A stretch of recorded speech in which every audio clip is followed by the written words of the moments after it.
Stage پر تشریف فرما علماء اہل سنت اور اصحاب سیادت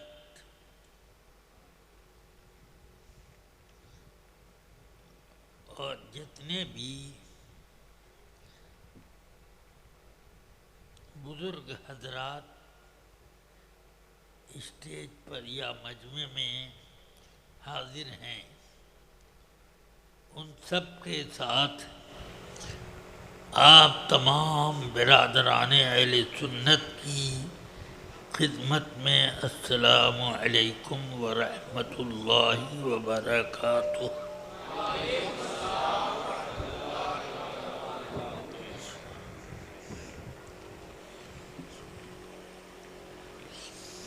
الحمد للہ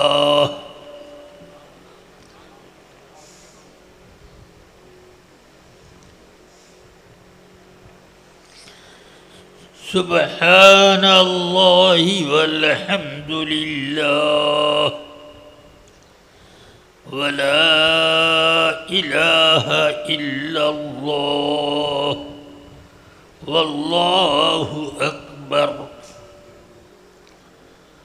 والصلاة والسلام على سيدنا محمد نور الله الأنور وعلى آله المصابيح الغرر وأصحابه السرج الزهر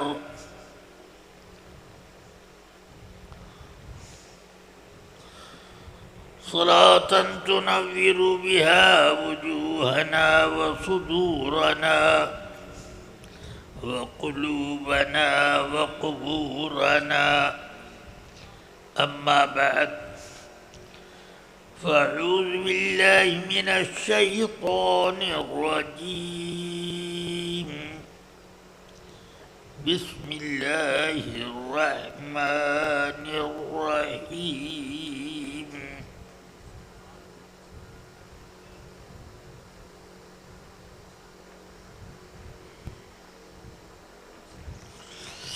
قل لا تمنوا علي إسلامكم بل الله يمن عليكم أن هداكم للإيمان، صدق الله العلي العظيم۔ نہایت احترام و عقیدت اور کمال عشق و محبت کے ساتھ سید کائنات محمد الرسول اللہ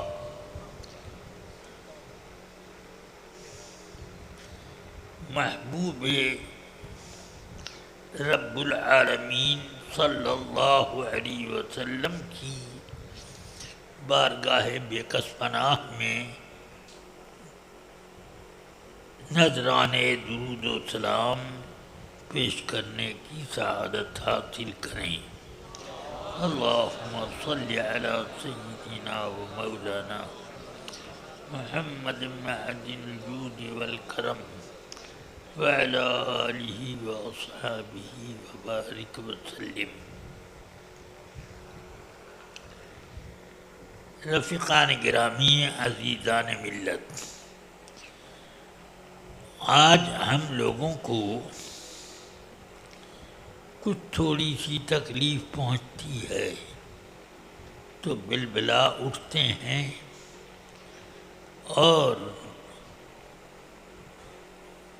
ناشکری بھی کرتے ہیں، اور کبھی یہ نہیں سوچتے کہ مسلمان ہونے کے ناطے صحابہ کرام پر کتنے مظالم ہوئے مگر ان کے پائے استقامت میں لغزش تک نہ آئی۔ اور صرف صحابہ کرام نہیں، بعد کے بھی اہل اسلام کا یہ طریقہ رہا۔ مگر اب تو کچھ لوگ کچھ پریشانیوں کی وجہ سے اپنا مزاج بدل دیتے ہیں اور اللہ سے یہ کہتے ہیں، اے اللہ، کیا ہم ہی لوگوں کے ساتھ ایسا ہونا تھا؟ ایک لوگ یہ کہنے لگے، ایک صاحب مجھ سے یہ کہنے لگے کہ ہمارا کیا قصور ہے کہ اس زمانے میں پیدا ہوئے؟ کیوں نہیں ہم لوگ صحابہ کے زمانے میں پیدا ہوئے؟ میں نے کہا صلاحیت بھی ہے کچھ؟ تم جب یہ کہہ رہے ہو کہ کیا قصور ہے، یہی تو قصور ہے، یہی قصور ہے کہ تم اپنے آپ کو اتنا نیک، صالح، مقبول سمجھ رہے ہو کہ ہمارا کیا قصور ہے۔ ایسے متکبر صحابہ کی جماعت کے قریب نہیں ہو سکتے۔ میں سمجھتا ہوں کہ اگر تم صحابہ کے زمانے میں ہوتے تو منافقین کے گروہ میں ہوتے، وہ مسلمانوں کے گروہ میں نہ ہوتی۔ اب میں آپ کو بتانا چاہتا ہوں، کبھی آپ نے اپنا یہ جائزہ لیا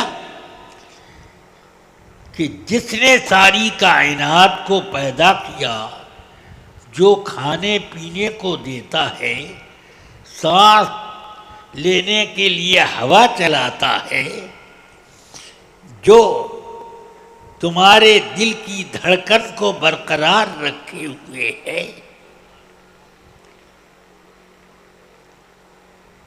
وہ اتنا احسان کرتا ہے کہ تمہاری ہزاروں خواہشوں میں سے کم 1000 میں 600-700 خواہش تو پوری کر دیتا ہے۔ فرمایا وَآتَاكُم مِّن كُلِّ مَا سَأَلْتُمُوهُ، تم نے جو کچھ اللہ سے مانگا اس میں سے اللہ نے کچھ چیزیں دیں، کچھ روک لی۔ جو روکی اس میں بھی حکمت ہے،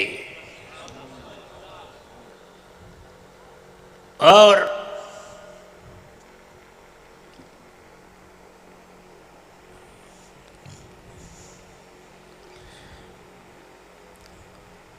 یہ بھی فرمایا وَإِن تَعُدُّوا نِعْمَةَ اللَّهِ لَا تُحْصُوهَا،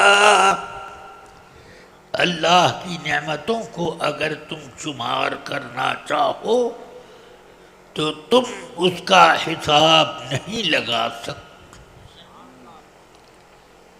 اب ذرا سوچو، اتنی نعمتیں ہیں کہ ان کا حساب لگانا مشکل۔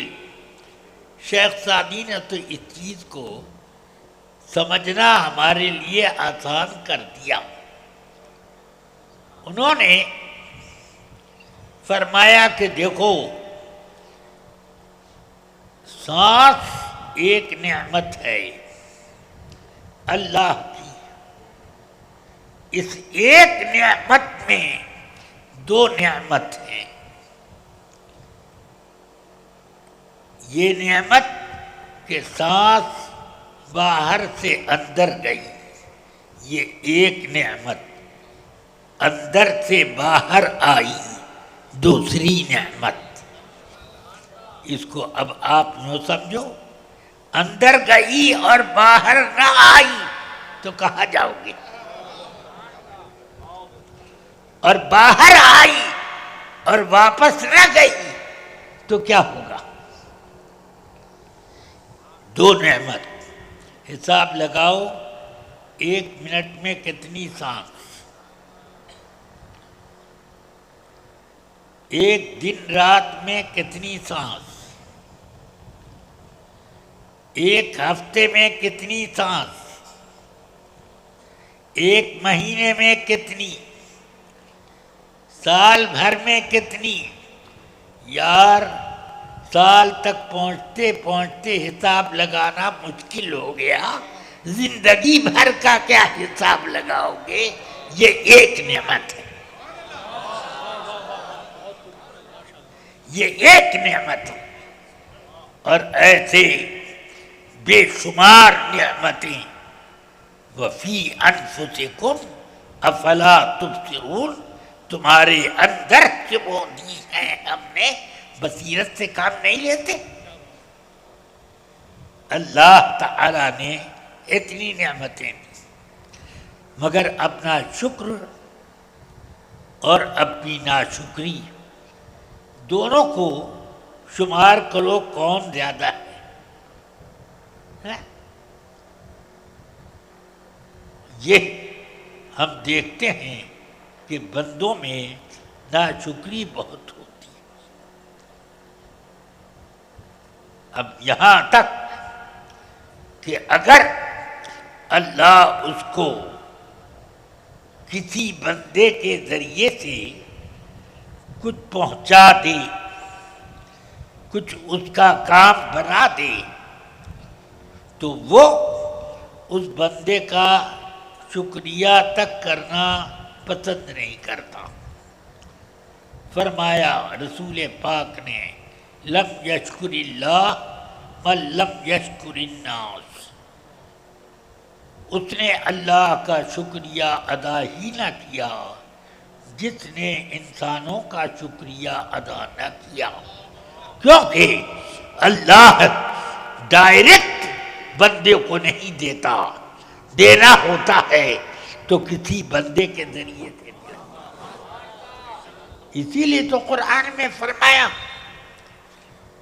فَإِذَا قُضِيَتِ الصَّلَاةُ فَانتَشِرُوا فِي الْأَرْضِ، ذرا اوپر سے پڑھو، جمعے کے دن جب اذان پکاری جائے تم اللہ کے ذکر کی طرف دوڑو، وَذَرُوا الْبَيْعَ، خرید فروخت تجارت سب بند کرو، دکانیں بند کرو۔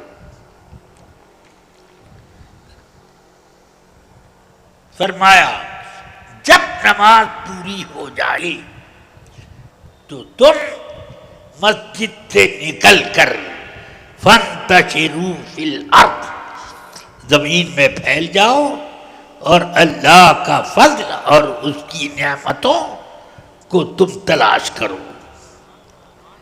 اب تم تاجر ہو تو اللہ خریدار بھیجے گا، اس خریدار کو سامان ملا اور اس بیچنے والے کو پیسہ ملا، دونوں کا کام کچھ بنا کے نہیں، دونوں کو یہ انسان کا انسان کے ذریعے سے کام ہو رہا ہے۔ کچھ بے وقوف یہ ہیں جو یہ کہتے ہیں کہ جو مانگنا ہے اللہ سے مانگو، کسی اور سے نہ مانگو، شرک ہے۔ میں کہتا ہوں جو لینا ہے وہ یہ سمجھ کے لو کہ اللہ نے دیا ہے، اس لیے اس میں اللہ کا بھی شکر ادا کرو، اور جس ذریعے سے بھیجا اس کا بھی شکر ادا کرو،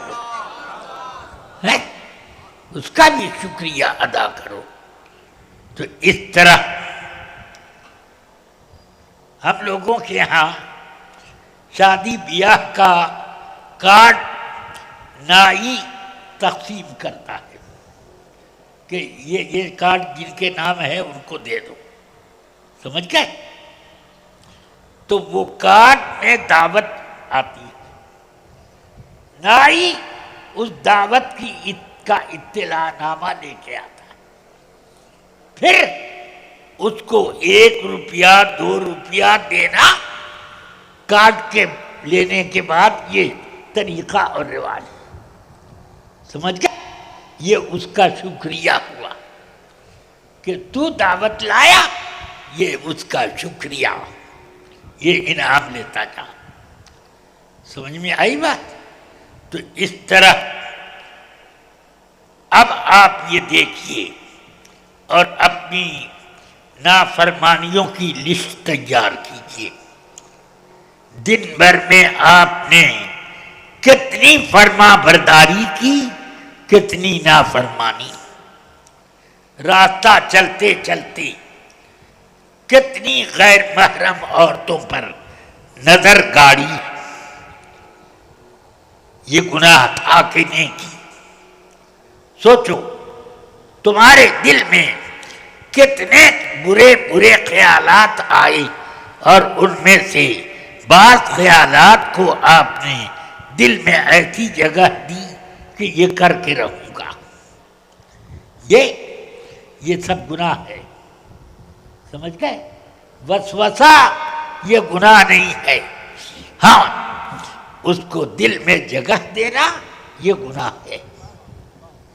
سمجھ آئی بات؟ حدیث شریف بخاری شریف کی، حضرت ابو بکر حوادنی رضی اللہ تعالی عنہ فرماتے ہیں، بخاری شریف کتاب الایمان میں یہ حدیث ہے کہ رسول پاک صلی اللہ علیہ وسلم سے میں نے یہ سنا، فرما رہے تھے کہ اذا التقى المسلمان بسيفيهما فالقاتل والمقتول في النار۔ جب دو مسلمان اپنی تلوار لے کر مقابلہ کرنے لگیں ایک دوسرے کو قتل کرنے کے لیے، تو قاتل بھی جہنم میں جائے گا اور مقتول بھی جہنم میں جائے گا۔ جس نے قتل کیا وہ بھی جہنم میں جائے گا، اور جو قتل ہوا وہ بھی جائے گا۔ آپ کو یہ کیا؟ تو فرماتے ہیں فَقُلْتُ يَا رَسُولَ اللَّهِ هَذَا الْقَاتِلِ فَمَا بَالُ الْمَقْتُولِ۔ قاتل کو تو جہنم میں جانا ہی چاہیے تھا، مقتول کیوں گیا؟ فرمایا انہو کان حریصا علی قتل صاحبہ، وہ پوری نیت بنائے ہوئے تھا کہ میں اپنے مقابل کو قتل کروں گا، پکا ارادہ بنائے ہوئے تھا کہ میں قتل کروں گا۔ قتل نہیں کر پایا، بھلے نہیں قتل کر پایا، مگر قتل کا ارادہ تو کیا، اس لیے وہ جہنم میں۔ سمجھ میں آئی بات؟ اس طرح اب آپ اپنے گناہوں کی تھوڑی تھوڑی لسٹ بنائیے، اور اب آپ بتائیے مجھ کو کہ کتنی نیکی کی، کتنی غلطی۔ اللہ فرماتا ہے ما اصابتکم من مصیبت فبما کسبت ایدیکم ویعفو عن کثیر۔ جو مصیبت تمہارے اوپر آتی ہے تمہارے گناہوں کی وجہ سے آتی ہے، اور ان میں سے زیادہ تر یعنی کم پر مصیبت آئی اور زیادہ تر اللہ نے معاف کر دی۔ سمجھ میں آئی بات؟ 1-2 کی پکڑ ہوئی اور 150 کی بخشش ہوئی۔ یہ ہے، یہ رب کریم ہے، سبحان اللہ۔ اس لیے ہمیشہ شکر کرو، ناشکری نہ کرو۔ فاشکرونی ولا تکفرون، میرا شکر کرو، ناشکری نہ کرو۔ اب اس زمانے میں مسلمانوں کی تعداد جتنی ہے کبھی تھی اتنی تعداد؟ بتاؤ. میں نے اپنے بچپن میں ہندوستان میں اتنی بڑی تعداد مسلمانوں کی نہ دیکھی. ہندوستان بڑی چیز ہے. میں نے اپنے قصبے میں اتنی تعداد نہ دیکھی جتنی تعداد اس وقت ہے. کتنی تعداد ہے کہ ووٹ کی لسٹ بنتی ہے بالغ لوگوں کی، مگر اس میں بھی آدھے کو چھپا دیا جاتا ہے، پوری لسٹ نہیں بنتی. میں نے وہ لسٹ دیکھی تو 30-32 ہزار ووٹر. اب جو ووٹر نہیں ہے اور یا ان کی عمر ووٹر کی عمر کے مطابق نہیں ہے، سب کو جوڑو تو کتنے ہو جائیں گے؟ کتنے لاکھ ہیں؟ کتنے لاکھ آدمی ہو جائیں گے؟ یہ میں نے نہیں دیکھا. اتنے گھر نہیں تھے. میرے گھر سے لے کر ریلوے اسٹیشن تک ایک گھر بھی نہیں تھا. سمجھ گئے آپ؟ اور آج قدم رکھ کر کے پیدل چلنا مشکل ہو گیا. اتنے لوگ ہو گئے. چوڑا 20 فٹ کا چوڑا راستہ ہے مگر چلنا مشکل ہو گیا.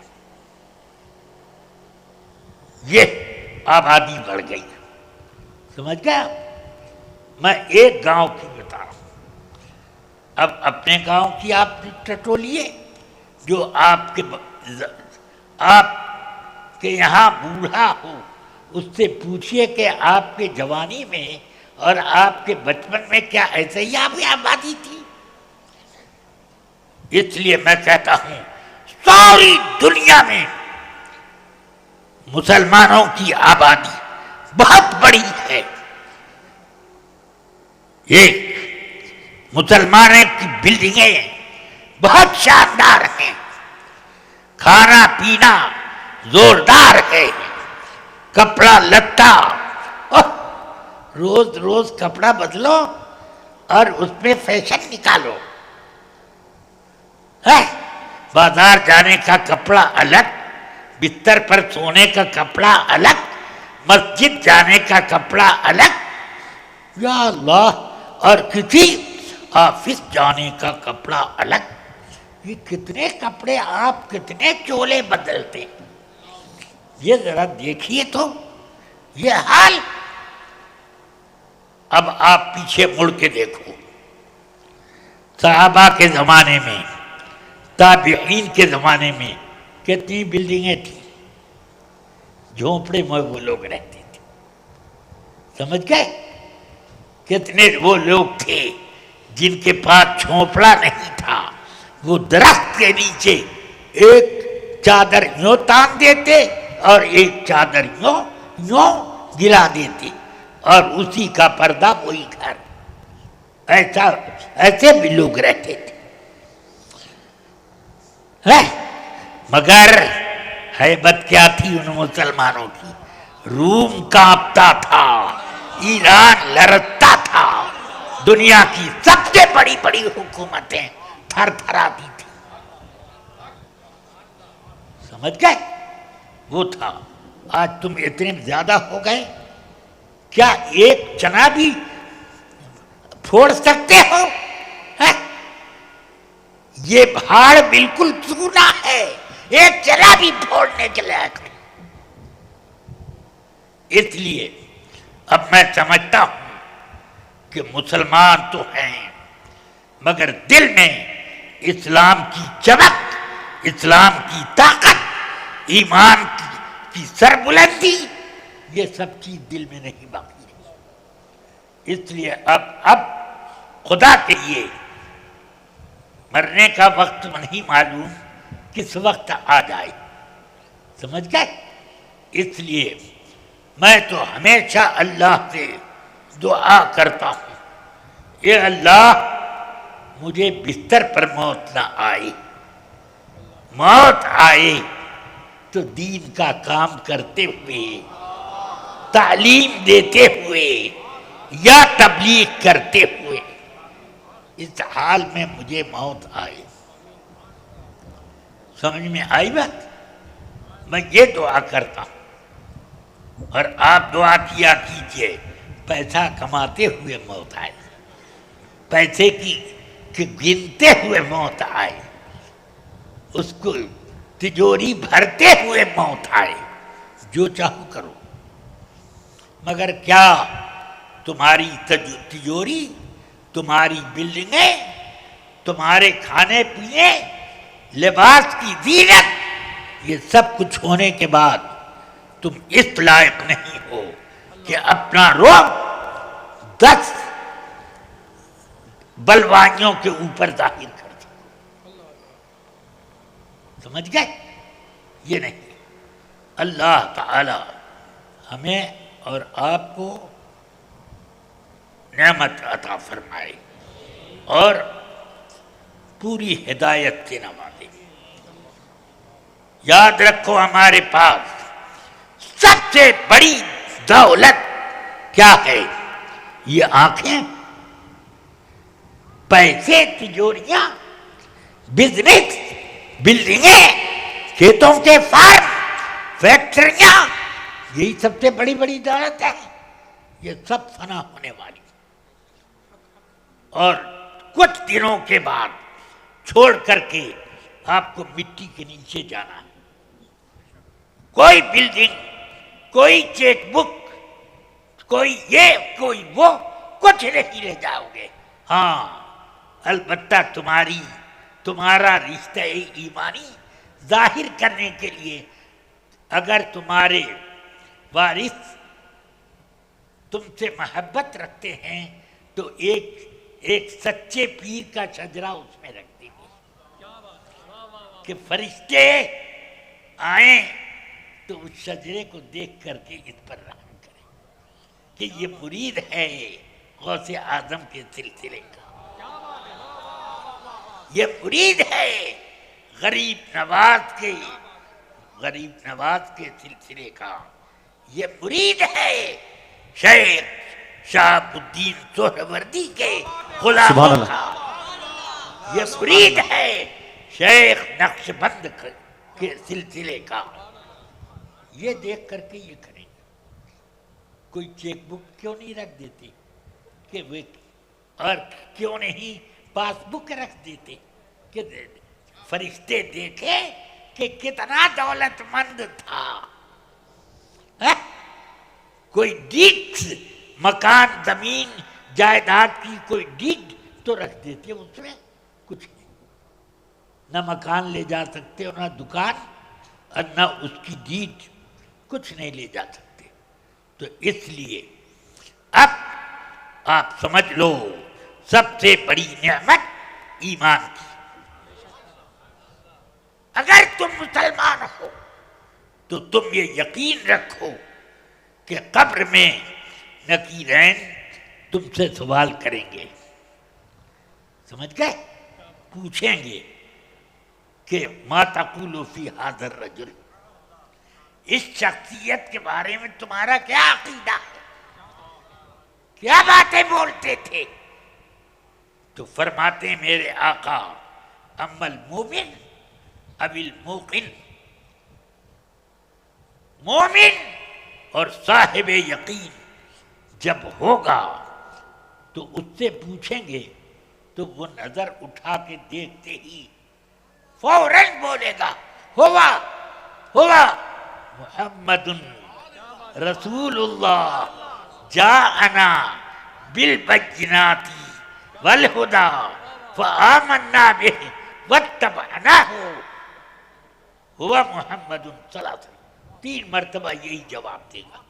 ایک مرتبہ پوچھا ہے ما تقول فی ھذا الرجل، اور جواب دے رہا ہے ایک ہی جواب، بغیر اس بات کے کہ وہ فرشتہ کہے کہ دوبارہ سناؤ اپنا جواب، تیسری مرتبہ سناؤ اپنا جواب، کچھ نہیں، خود ہی وہ 3 مرتبہ اتنی لذت آئے گی رسول پاک کا ذکر اور رسول پاک کے ساتھ رشتہ غلامی کے ذکر میں اس کو کہ اسی کو دہراتا جائے گا.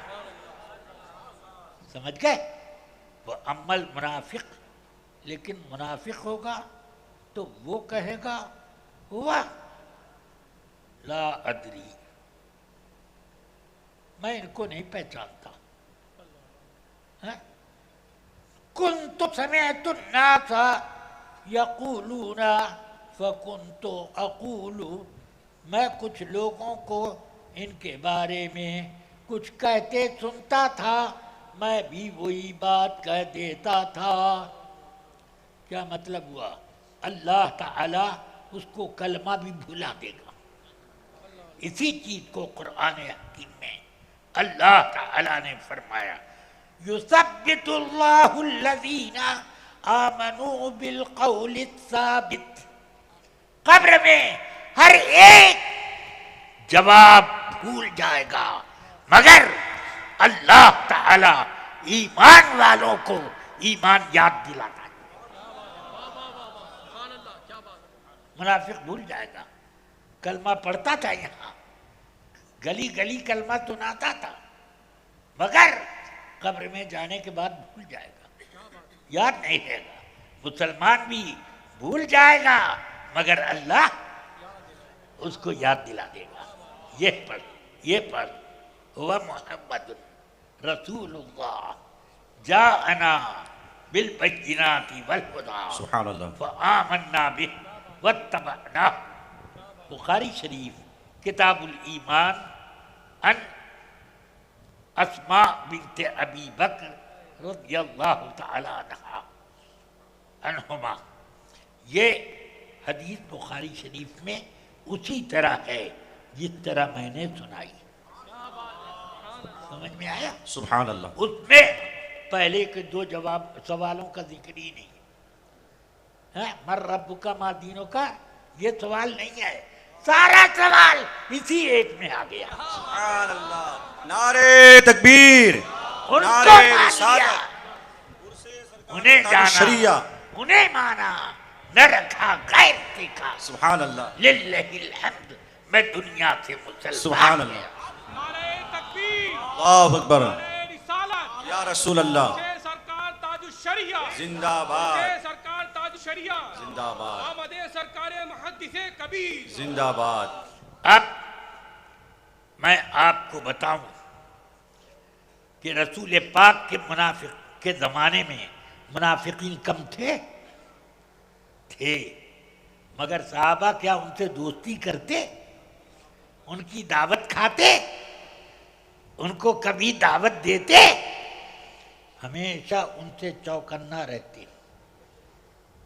ان کے لیے اس وقت تک ابھی حکم آیا نہیں تھا کہ مسجد سے روکا جائے،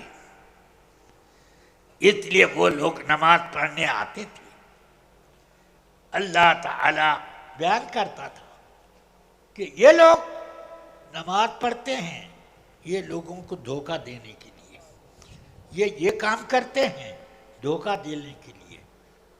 قرآن مجید میں ان کے کرتوت بیان کیے گئے. سمجھ گئے آپ؟ منافقین کے. مگر مسلمانوں نے کبھی ان کو لفٹ نہ دی. حق یہ ہے کہ اگر بیٹا مسلمان ہے اور باپ منافق تو بیٹا باپ کا مخالف ہے. سمجھ گئے؟ عبداللہ ابن ابی، کون نہیں پہچانتا اس کو؟ منافقوں کا سردار مدینے میں. وہ رسول پاک کے ساتھ جنگ احد کے لیے وہ نکلا. جب میدان میں سب پہنچ گئے تو وہ اپنے 300 منافقوں کو لے کر واپس بھاگ آیا، یہ سوچ کر کہ ہم لوگ جب واپس آئیں گے تو صحابہ بھی واپس آئیں گے. مگر ایک صحابی نہیں واپس آیا تو اتنے للکار کے کہا ٹھیک ہے لڑائی لڑ کے آؤ، لَيُخْرِجَنَّ الْأَعَزُّ مِنْهَا الْأَذَلَّ، تم ذلیلوں کو ہم عزت والے نکال دیں گے مدینے سے.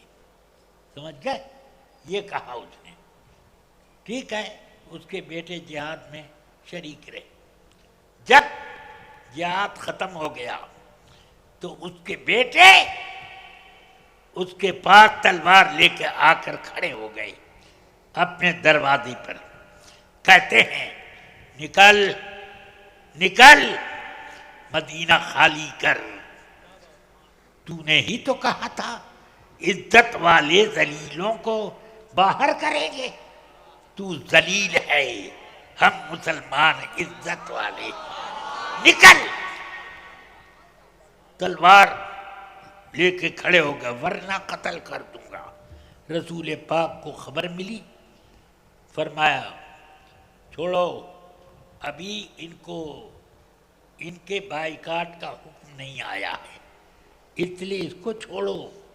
اچھوں کے ساتھ کچھ کمینے بھی زندہ ہو رہے تھے، چھوڑو.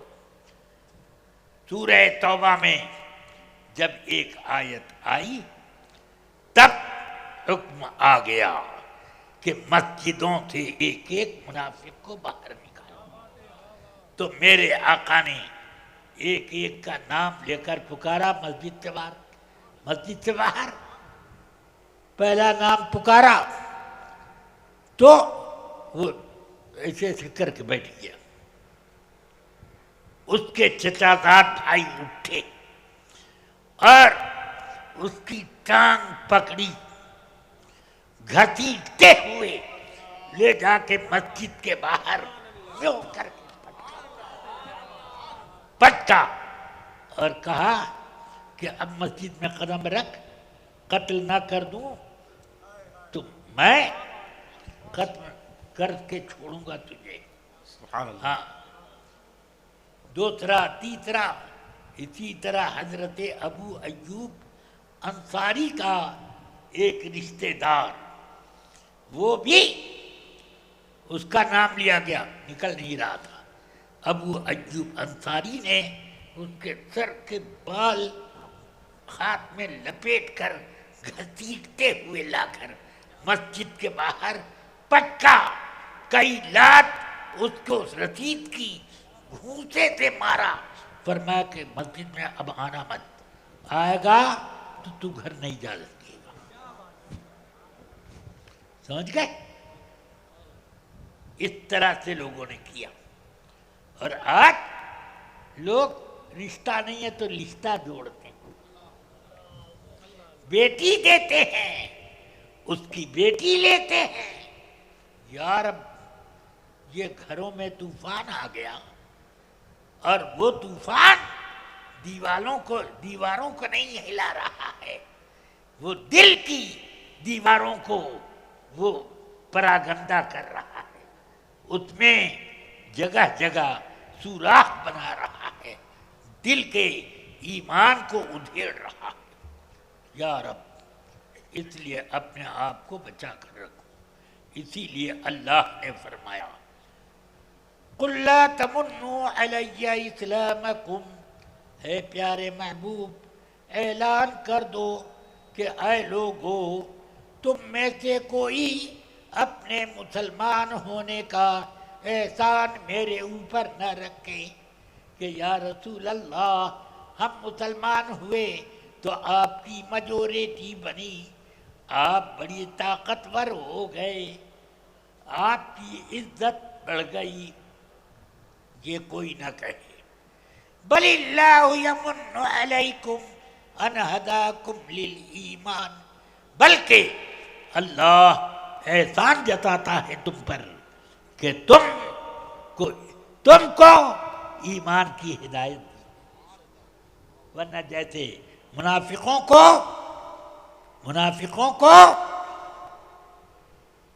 ایمان سے محروم کیا، کافروں کو، ابو جہل اور اس کے ساتھیوں کو ایمان سے محروم کیا، تم کو بھی ایمان سے محروم کر دیتا. کیا کر لیتے تم؟ یہ اللہ کا احسان ہے، اللہ احسان جتاتا ہے۔ پورا قرآن پڑھ ڈالو، اللہ نے کتنی نعمتوں کا ذکر کیا۔ وہ نعمتیں جو تمہارے اندر ہیں، وہ نعمتیں جو تمہارے خاندانوں میں ہیں، تمہارے دوستوں میں ہیں، وہ نعمتیں جو تمہارے رزق کے لیے ہیں، رہنے کے لیے ہیں، وہ نعمتیں جس سے تم سفر کرتے ہو، اونٹ پر بیٹھتے ہو، گھوڑے پر بیٹھتے ہو، گدھے اور خچر پر بیٹھتے ہو، سفر کرتے ہو، سب نعمتوں کا اللہ نے ذکر کیا، مگر کہیں احساس نہ جتایا کہ میں نے بارش برسائی۔ احسان جتاتا ہوں کہ تم پیاسوں کی حلق تر کر دی، تمہاری رگوں کے سوکھتے ہوئے خون کو جاری رکھنے کا سامان کر دیا۔ فرمایا کہ غلہ پیدا کیا، پھل فروٹ پیدا کیے، مگر احسان نہیں جتایا کہ احسان جتاتا ہوں کہ میں نے یہ پیدا کیا۔ ہوا چلائی، اس کا ذکر ہے، مگر احسان نہیں ہے۔ احسان جتایا اللہ نے تو بل اللہ یمن علیکم ان ہداکم للایمان، ایمان کی دولت پر اللہ نے احسان جتایا۔ اس سے نکلا کہ تمہارے اندر باہر دائیں بائیں آگے پیچھے اوپر نیچے جتنی نعمتیں ہیں، وہ نعمتیں احسان جتانے لائق نہیں ہیں، مگر دل میں جو ایمان ہے وہ نعمت احسان جتانے لائق ہے۔ اس کا مطلب یہ ہوا ہر نعمت فانی ہے اور ایمان نعمت باقی ہے، سبحان اللہ، اور یہ سبحان دنیا اللہ، میں بھی کام آئے گا، آخرت میں بھی کام۔ سبحان اللہ۔ اپنے ایمان میں تازگی لاؤ، دیکھو حیبت بڑھتی ہے کہ نہیں۔ تازگی لاؤ، حیبت بڑھتی ہے کہ نہیں۔ اللہ تعالی کرم فرمائے، اے یا اللہ اپنی اس مخلوق کو محبوب پر ایمان لانے اور ایمان مضبوط رکھنے کا ذوق عطا فرما دے۔ ہاں بس یہ بتا رہا ہوں۔ اب وہابیوں سے بچو، یہ کلمہ پڑھتے ہیں مگر ابو جہلی ہے، ابو جہل والے ہیں۔ رافضیوں سے بچو، یہ کلمہ پڑھتے ہیں مگر یہ لوگ عبداللہ ابن ابی منافق کے ساتھی ہیں، سمجھ گئے؟ اسی طرح چکرالویوں سے اور منکرین حدیث سے، غیر مقلدوں سے، سب سے بچ کر رہو۔ یہ سب تمہارا ایمان چھیننے کے لیے دائیں بائیں چکر کاٹتے، سمجھ گئے؟ جتنی بڑی نعمت ہوتی ہے اتنے ہی زیادہ حفاظت کا سامان ہوتا ہے۔ 5 کا نوٹ اگر آپ کے پاس ہے، ادھر رکھ دیا ادھر رکھ دیا، چل رہے ہیں۔ 500 کا ہے، 500 کا ہے تو ذرا اور حفاظت کرو، 2000 کا ہے تو اور حفاظت کرو، اور گڈی ہے، پورا جھولا بھر کر ہے، تب تو لے کر اگر باہر نکلے دائیں بائیں آگے پیچھے پوری نظر چوکنا بنے رہو گے، اور 2-4 اپنے ساتھ محافظ بھی دائیں بائیں آگے پیچھے لگائے رکھو گے، سمجھ گئے؟ یہ سب فنا ہونے والی دولت ہے۔ ایمان اس کا چور، سونا جنگل رات اندھیری، چھائی بدلی کالی ہے۔ اللہ اللہ، سونے والوں جاگتے رہیو، چوروں کی رکھوالی۔ اللہ اللہ، سونے والے 2 قسم کے ہیں، ایک تو سونے والے بستر پر آنکھ بند کر کے، اور ایک وہ سونے والے جن کے پاس سونا ہے۔ سونے والے جاگتے رہیو، جن کے پاس ایمان کا سونا ہے، ہر وقت اپنے آپ کو سبحان اللہ. جاگتے رہیے. چوروں کی رکھوالی ہے. چور اللہ اکبر. کبھی تلوار یا لے رسول کے اللہ. آئے گا, کبھی پستول لے کے آئے گا, کبھی تمہارے لیے میٹھا شربت لے کے آئے گا. یہ سب کام کرے گا. اللہ تبارک و تعالی ہم سب کے ایمان کی حفاظت کرے. ہاں, للہ الحمد, میں دنیا سے مسلمان گیا. اللہ تبارک و تعالی ہم سب کی حفاظت کرے. اعلیٰ حضرت کا بہت بڑا احسان ہے کہ انہوں نے سارے چوروں کی پہچان کروا دی. ہاں, اب اس کے بعد تاج الشریعہ. واہ واہ, عمر تو میری بڑی زیادہ ہے مگر بڑے وہی ہیں. عمر میں 8 سال زیادہ ان سے, سمجھ گئے آپ. ہاں, کہ میں 1354 میں پیدا ہوا, وہ 1362 میں پیدا ہوا, مگر اللہ نے مرتبہ ان کا مجھ سے کئی گنا اونچا رکھا.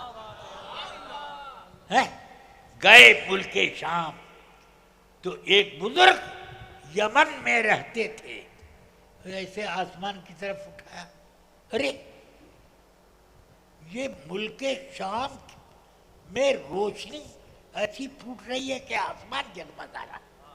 کیا ہوا ہے؟ دمشق میں کوئی آیا ہوا ہے. فوراً سفر کر کے وہاں پہنچے, پوچھا کہ یہاں کوئی بزرگ آئے ہیں کیا؟ پتا چلا ہاں ایک صاحب آئے ہیں. گئے تو حضرت تاج الشریعہ موجود تھے. دیکھتے ہی وہ ایسے گرمیدہ ہوئے سبحان اللہ. کہ نہ جان نہ پہچان قدم بوسی کرنے لگے. سبحان اللہ. اور فرماتے ہیں کہ خدا کی قسم آپ میرے لیے مغفرت کی دعا کر دیں گے تو مغفرت ہو جائے گی. سبحان اللہ. سبحان اللہ. سبحان اللہ. دبئی میں ایک بہت عرب کے بہت کامیاب پیر صاحب رہتے ہیں. انہوں نے نام سنا کہ تاج الشریعہ آئے ہوئے, تو انہوں نے دعوت دی کہ میرے یہاں چائے پینے کے لیے تشریف لائیے. چائے ناشتہ ہوا, نماز کا وقت ہو گیا. حضرت تاج الشریعہ فرماتے ہیں کہ اب مجھے اجازت دیجیے, نماز کا وقت ہوا.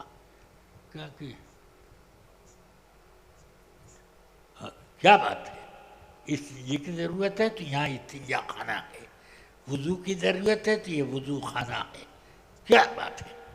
کہ نہیں, میں گھر پہ ہی جہاں ٹھہرا ہوں وہیں نماز پڑھوں گا, یہاں پڑھنے میں کیا ہے؟ فرمایا دراصل آپ کے یہاں مصلی پہ لاؤڈ اسپیکر لگا ہوا, تو میں لاؤڈ اسپیکر کی پر تو نہ نماز پڑھوں گا اور نہ پڑھاؤں گا, میں اس کو ناجائز کہتا ہوں. تو انہوں نے کہا کہ تو اس میں کیا دقت ہو رہی ہے؟ ہٹا وہاں سے لاؤڈ اسپیکر, شیخ نماز پڑھائیں گے. لاؤڈ اسپیکر پڑھوا دیا. ذرا سوچو شریعت کا ادب کیسا. وہ شافعی تھے, شافعیوں کے یہاں یہ تلقین من الخارج جائز ہے, اس لیے لاؤڈ اسپیکر استعمال کر لیتے ہیں. وہ حنفی کے یہاں تلقن من الخارج مفسد صلاۃ, نماز برباد ہو جاتی ہے, اس لیے لاؤڈ اسپیکر نمازی تو ہے نہیں تو غیر نمازی ہوا. اب اس سے جو آواز آئی وہ تو آواز تم نے لاؤڈ اسپیکر کی ہے. لوگ کہیں نہیں بولنے والے کی آواز ہے, تو بولنے والے کی آواز تھی تو یہ بند کرو تو دیکھیں بولنے والے کی آواز پہنچتی ہے؟ پہنچتی ہے؟ نہیں پہنچتی. تو اس کا مطلب ہے یہ آواز جیسی آواز بناتا بھی ہے۔ ہاں، ایمپلیفائر کا انسائکلوپیڈیا میں قصہ پڑھو تو پتہ چل جائے گا کہ آواز بناتا ہے ایمپلیفائر۔ ہاں، بہرحال حضرت تاج الشریعہ اپنے موقف پر ذرا سوچو کہ لاؤڈ اسپیکر کی وجہ سے ان پیر صاحب کے یہاں نہیں رہنا چاہتے تھے، ان کی مسجد میں نماز نہیں پڑھنا، مگر پیر صاحب بھی جان رہے تھے کہ یہ شیخ اس مرتبے کا ہے کہ اس کے پیچھے اگر ایک نماز پڑھ لی تو ہماری کامیابی۔ بستی بستی قریہ قریہ آمد حضور محدث کبیر۔ جو مسائل حل نہیں ہو پاتی وہ تاج شریعہ حل کرتی۔ اچانک آنن فانن اللہ نے ان کے دل پر فقہ کا دروازہ کھول دیا اور وہ فطری طور پر فقیہ النفس تھے۔ چلیے اب میرا بھی ذرا سا مسئلہ، لوگوں نے 2 سوال رکھے، کہتے رہتے کہ 4 ہے، مگر دیا تو اس میں 2 ہے۔ میڈیکل انشورنس کہتے ہیں کہ اس کو کرانے میں کیا حرج ہے، کیونکہ 40 سال کی عمر کے بعد آدمی کو بڑی بڑی مہلک بیماریاں ہو جاتی ہیں، اس لیے اس کا خرچہ بڑا لمبا ہوتا ہے، اور یہ جو ہے یہ انشورنس کرا دیں گے تو ہر بیماری کا علاج وہی کرائے گا۔ سمجھ میں آئی بات؟ انشورنس کمپنی کرائے گی، یہ ان کے سوال کا حاصل ہے۔ کیا انشورنس کا پیسہ آپ جس سال دے رہے ہیں اس سال کوئی بیماری ہونے کا خطرہ یقینی ہے؟ نہیں، تو وہ پیسہ آپ کا بیکار گیا کہ نہیں؟ ہے گیا۔ تو اب بتاؤ، بیکار گیا تو اپنا پیسہ برباد کرنے کی اللہ نے اجازت دی ہے؟ حرام ہے۔ لا تبذر فإن المبذرین اخوان الشیاطین، بے جا خرچ کرنے والے شیطانوں کے بھائی ہیں۔ سمجھنا ہے؟ ہاں، کلوا واشربوا ولا تسرفوا، کھاؤ پیو مگر اسراف مت کرو۔ ہاں، کھانے پینے میں جتنی ضرورت ہے اتنا منگواؤ، یہ نہیں ہے کہ تم نے اتنا منگوایا اور خرچ کرنا اتنا، باقی لے کے پھینک دیا۔ یہ سب ناجائز اور حرام کام ہے۔ پھر چلو دوسرا رخ، آپ نے فرض کرو آپ بیمار پڑے، فرض کرو اس سال بیمار پڑ گئے آپ جس کا پیسہ دیا تھا، مگر صرف زکام ہوا تھا، تو بس ایک ٹیبلٹ پیراسیٹامول کا چلا دیا، ہو گیا 5000 کا ایک ٹیبلٹ۔ اس طرح زیادہ ہوا تو یہ زیادہ خرچ ہوا تو وہ ایک امر مبہم ہے۔ جو چیز معلوم نہیں ہے اس کا بدل لینا دینا حرام ہے۔ مجہول کا مجہول سے مقابلہ یہ جائز نہیں ہے۔ سمجھ میں آیا؟ تو یہ ناجائز کام ہو رہا ہے۔ پھر یہ کہ آپ مجھے بتاؤ کہ 40 کی عمر تک پہنچو گے، ہیں؟ اس کا یقین ہے نہیں، تو پھر ایسا سوال کرنے کی کیا ضرورت؟ ہمارے سیمینار میں جس میں حضرت تاج الشریعہ بھی تھے اس میں یہ مسئلہ آیا اور اس کو عدم جواز کے خانے میں رکھا گیا۔ بس یہ الٹرا سونوگرافی جائز ہے یا ناجائز؟ یہ کیا چیز ہوتی ہے؟ سونوگرافی تو جان رہا ہوں، وہ جو آدمی کا پیٹ پر یا کسی اور جگہ پر وہ دیکھا جاتا ہے اور کمپیوٹر میں پوری تصویر وغیرہ آتی رہتی ہے۔ الٹرا سونوگرافی کیا ہے؟ اچھا، کہہ رہے ہیں کہ حاملہ عورت کے حمل کے لیے یہ ہوتا ہے اور اس میں کوئی آلہ اندر داخل کیا جاتا ہے۔ یہ سب ناجائز کام ہے۔ عورتوں کو اپنی شرمگاہ میں خود کوئی آلہ داخل کرنا جائز نہیں، سمجھ گئے؟ تو دوسرا ایک مرد یا عورت کیوں ایسا کر سکے گا؟ یہ ناجائز ہے۔ پہلے کیا بچے نہیں ہوتے تھے؟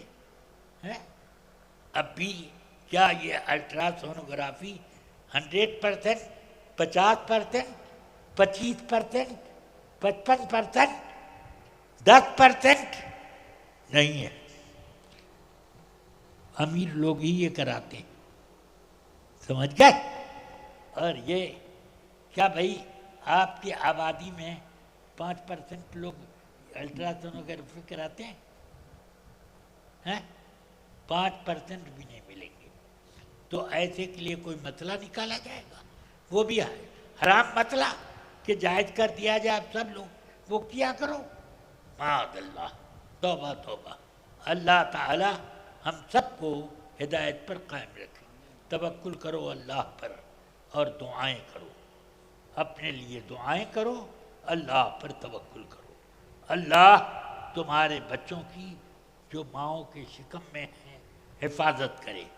آیت الکرسی پڑھ کے دم کیا کرو، معوذتین پڑھ کے دم کیا کرو، ہو جائے گا انشاءاللہ وہ نیک صالح ہے۔ اور یہ سب عمل کرو گے تو مجھے امید نہیں ہے کہ پیدا ہونے کے بعد وہ شریعت کی راہ پر چلے گا، ہاں غلط ہوگا۔ اللہ ہم سب کی حفاظت کرے۔ وآخر دعوانا ان الحمدللہ رب العالمین۔ کیا چیز ہے؟ درود شریف پڑھیے۔ صلاۃ و سلام علیک یا رسول اللہ۔ حضور بیعت فرما رہے ہیں، جہاں تک امامہ شریف پہنچے وہ اپنے ہاتھوں میں لیں، بقیہ ایک دوسرے کی پیٹھ پہ ہاتھ رکھ دیں اور حضور نورانی کلمات جو پڑھائیں حضرت کے ساتھ پڑھیں۔ جو مرید ہو چکے ہیں وہ طالب بھی ہو سکتے ہیں۔ صلی اللہ علیہ وسلم۔ ادھر پھینک دیجیے۔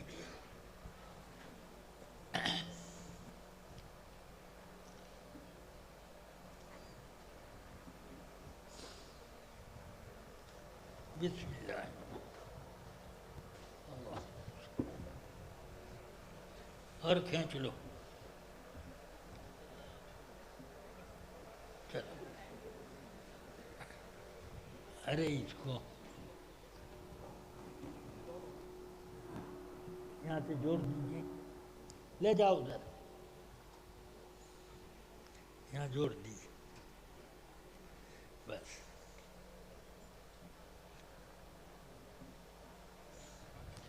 جن کو مرید ہونا ہے وہ لوگ فاتحہ پڑھیں اور مشائخ سلسلہ قادریہ کی روحوں کو ایصال ثواب کریں۔ بسم اللہ الرحمن الرحیم۔ اللہم صلی علی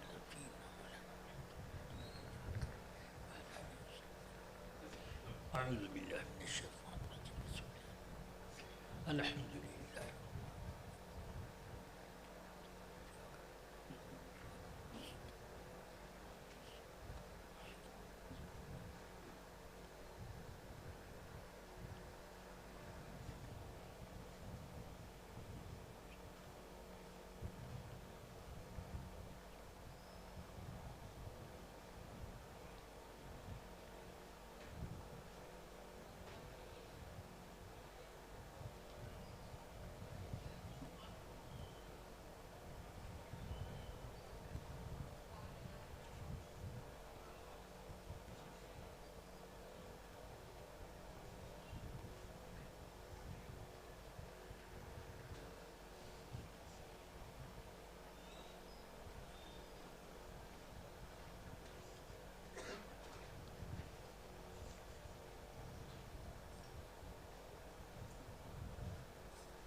وصلی اللہ تعالی علی النبی الکریم وآلہ وصحبہ اجمعین برحمتک یا ارحم الراحمین۔ پڑھیے بسم اللہ الرحمن الرحیم۔ لا الہ الا اللہ محمد الرسول اللہ صلی اللہ تعالی علیہ وسلم۔ اللہ کے سوا کوئی عبادت کے لائق نہیں۔ حضور سیدنا محمد صلی اللہ علیہ وسلم اللہ کے سچے اور آخری رسول ہیں۔ میں ایمان لایا اللہ پر اور اس کے فرشتوں پر اور اس کی سب کتابوں پر اور اس کے تمام رسولوں پر اور قیامت کے دن پر، اور اس بات پر کہ نیکی اور بدی کی تقدیر اللہ تعالیٰ کی طرف سے ہے، اور اس بات پر کہ مرنے کے بعد اٹھنا ہے۔ یا اللہ یا رحمان یا رحیم، دل مارا کن مستقیم بحق ایاک نعبد و ایاک نستعین۔ یا لطیف و یا نور یا ہادی یا حق و یا مبین۔ یا اللہ میں نے توبہ کی اپنے گناہوں سے، الہی میری توبہ قبول فرما۔ میں عہد کرتا ہوں کہ اہل سنت و جماعت کے سچے مذہب پر قائم رہوں گا۔ نماز روزے ہر فرض ہر واجب کو ان کے وقتوں پر ادا کرتا رہوں گا۔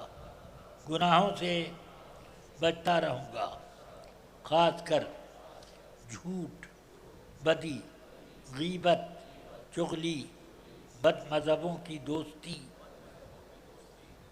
اور ان کے میل جول سے، گانے بجانے اور تماشوں سے بچتا رہوں گا۔ یا اللہ مجھے اہل سنت و جماعت کے سچے مذہب پر قائم رکھ اور مجھے شریعت کا پابند بنا اور گناہوں سے مجھے بچا۔ یا اللہ میں مرید ہوا سلسلہ علیہ، عالیہ، قادریہ، برکاتیہ، رضویہ، مصطفیہ اور امجدیہ عزیزیہ میں۔ جو لوگ طالب ہو رہے ہیں وہ کہیں میں طالب ہوا سلسلہ علیہ، قادریہ، برکاتیہ، رضویہ اور سلسلہ رضویہ مصطفیہ اور امجدیہ عزیزیہ میں۔ ہاں کہیں سب لوگ۔ میں نے اپنا ہاتھ حضور سیدنا غوث اعظم محبوب سبحانی بڑے پیر صاحب رحمت اللہ علیہ کے دستے پاک میں دیا۔ الہی مجھے حضور غوث پاک کے مریدوں میں اور ان کے غلاموں میں قبول فرما، اور قیامت کے دن انہی کے گروہ میں اٹھا۔ آمین آمین آمین یا رب العالمین۔ دعا کرو اللہم احشرنی واحشر ہؤلاء فی زمرۃ سیدنا غوثنا العظم الشیخ عبد القادر جیلانی رضی اللہ تعالی عنہ تحت لواء حبیبک سیدنا محمد صلی اللہ علیہ وسلم۔ اللہم ارزقنی وارزق هؤلاء شفاعت حبیبک النبی الکریم یوم لا جد ولا مال ولا بنین، وصلی اللہ تعالی علی النبی الکریم وآلہ وصحبہ اجمعین برحمتک یا اور